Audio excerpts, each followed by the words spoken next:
This big cat is getting the full grooming treatment today.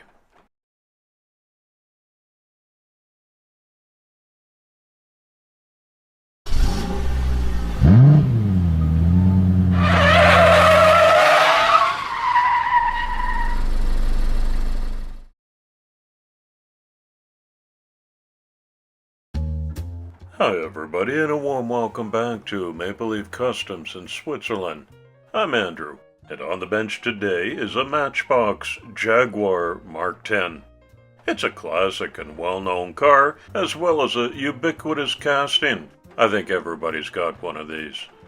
I've never seen one with such paint loss. We'll have to see what's underneath that when we get it all stripped down and cleaned up. This is going to be a basic restoration job, but I can't resist adding a few details that Matchbox left out. This car came to me in a mail call from Diecast for you to see. Thanks again, Phil. I hope everybody's coffeed up and settled in to see what I do with this classic Jag. As the Swiss rain patters against my window, which you may be able to hear in the background, I can tell you that the Jaguar Mark 10, later renamed the 420G, was British manufacturer Jaguar's top-of-the-range saloon car for a decade, from 1961 to 1970.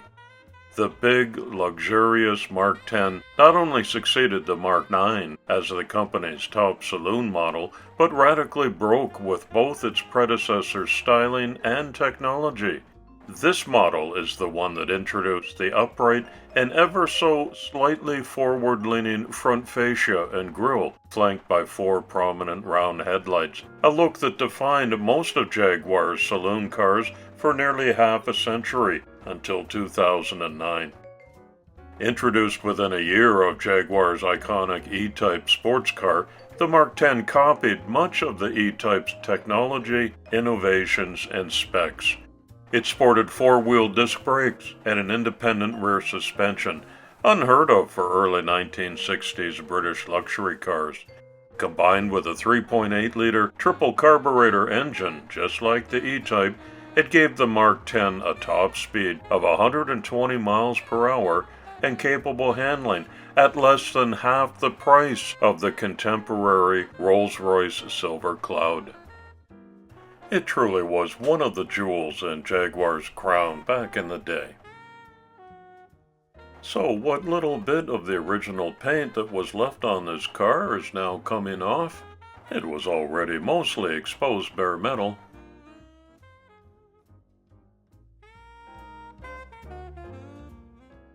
Now for some careful bodywork just to take away any of the toning and small imperfections that might have been revealed by the paint stripping.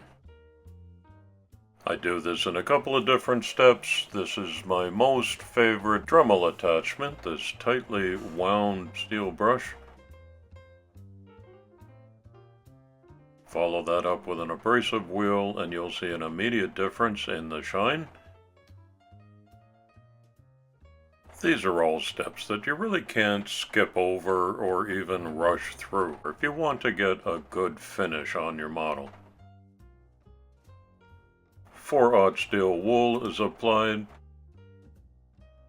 And finally some Autosol metal polish to give it a brilliant reflection.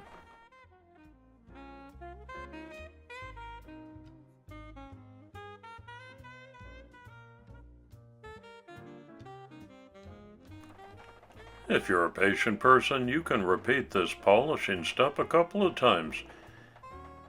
You'll notice the finish getting more reflective with each treatment.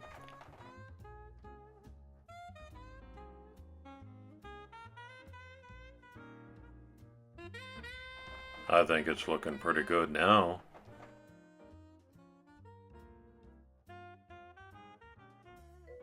Coming up soon on my channel, I hope you'll join me for the 2024 Custom Diecast Invitational. I'm doing a Plymouth GTX. For the Four Horsemen April Invitational, a monster truck from a tuned Porsche. Here's a 55 Chevy Gasser that I've already finished, and a Johnny Lightning playing Mantis. and I invite you to give this video a thumbs up if you're enjoying it, and why not hit that subscribe button while you're at it. Thanks so much.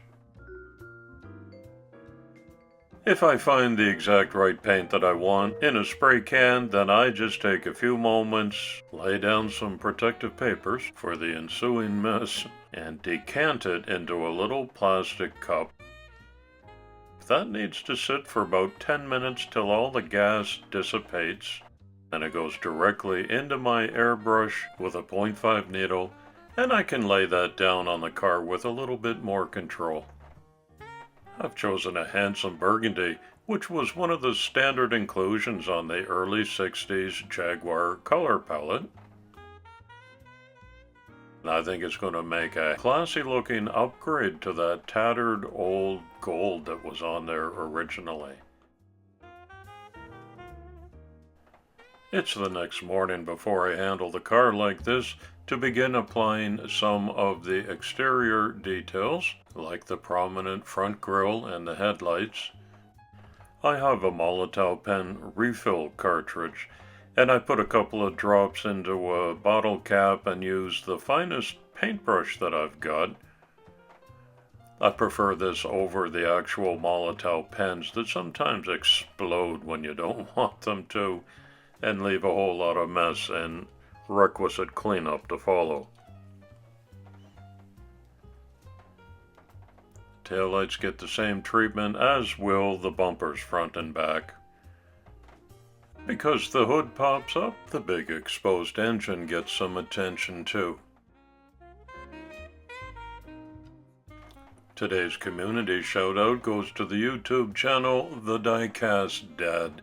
I've left a link in the description so you can find that for yourself. Follow along and make a new friend in the diecast community. Thank you. Time to take the metal chassis into hand and the wheels and axles, all needing some TLC at this point. You'll notice Matchbox pins one end of the axles nice and round and the other is just crimped. So you have to take the smaller end off. If you've got a steady pair of hands, you can just do it like this.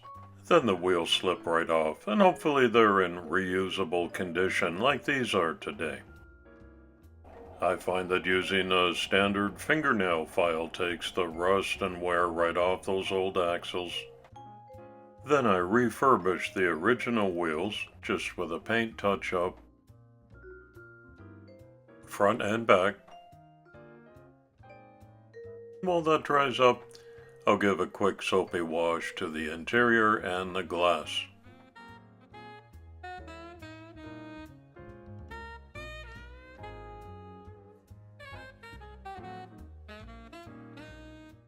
That's all it takes for those to come out looking pretty good. I've got some German brand plastic polish here, Sonax popular. I use this on my real car. I don't know if it's available where you live. You can apply it with a Q-tip and rub it in, and you get that nice squeaky sound that tells you you've got it looking beautiful once again. Nice result. While you're at it, why not dip it into some Pledge Revive It? This is a kitchen product, a floor polish.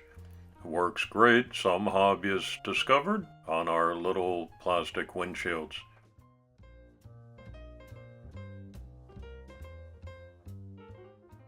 Pip pip.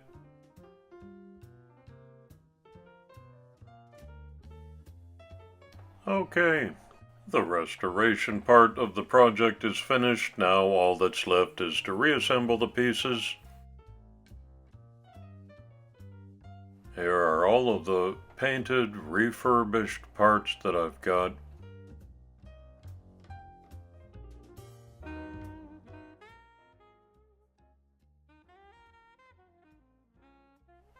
There have been lots of dry fits along the way, so I know everything's going to go back together just fine. Normally I would have painted the interior tan to look like leather, and it took all my restraint not to clip off that trailer hitch, but I left it there for originality. However, I did make a couple of other changes and additions, so it's not a pure restoration, but I think it looks a whole lot better, and that's always my goal. Let's have a closer look. This beautiful burgundy paint has just a hint of metallic fleck in it, which is why I like it so much. The bright work is nicely redone up front. Original tires were refurbished. My additions include a custom license plate, as well as touching up the taillights. Matchbox never did that.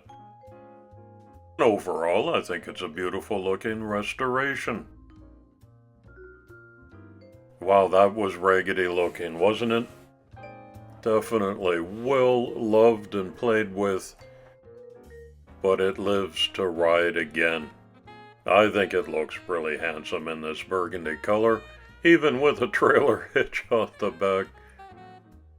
I invite you to leave your respectful comments below and tell me what you think of this restoration job, and please tell me where you're watching from.